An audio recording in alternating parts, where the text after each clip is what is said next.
તો ડીજીપીની સૂચના બાદ પંચમહાલ જિલ્લામાં પોલીસ એલર્ટ પર છે। રાષ્ટ્રવિરોધી પ્રવૃત્તિઓમાં સંડોવાયેલા આરોપીઓનું સઘન ચેકિંગ થઈ રહ્યું છે। હાલ પોલીસ દ્વારા 100 જેટલા શખ્સનું ચેકિંગ હાથ ધરાયું છે। અન્ય બાકી રહેલા શખ્સોનું પણ ચેકિંગ કરાઈ રહ્યું છે। 100 કલાકમાં વેરિફિકેશન અને ચેકિંગ પૂર્ણ કરવાનો આદેશ છે। 30 વર્ષમાં દાખલ થયેલા 426 આરોપીઓની તપાસ કરવાની સૂચના અપાઈ છે। આરોપીઓનું સઘન ચેકિંગ કરવા તમામ પોલીસ મથક પર સૂચના આપી દેવાઈ છે।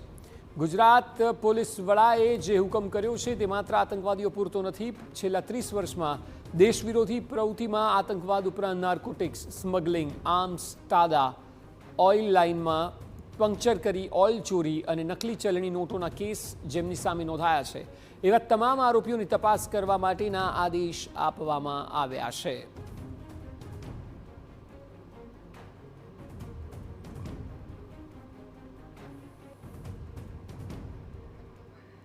વધુ માહિતી આપી રહ્યા છે સંવાદદાતા નિકુંજ પટેલ। નિકુંજ, એક તો ડીજીપીના આદેશની વિગતવાર માહિતી આપો અને એ બાદ જે પ્રકારે ગતિવિધિઓ હાથ ધરાઈ છે જિલ્લામાં તે વિશેની માહિતી।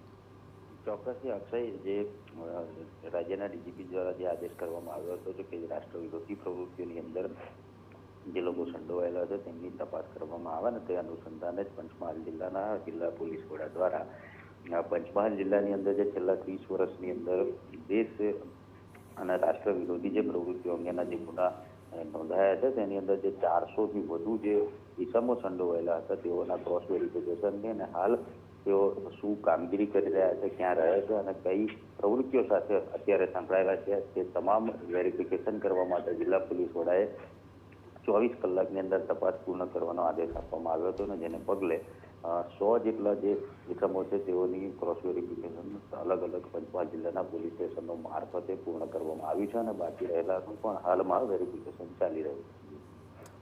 જી આભાર।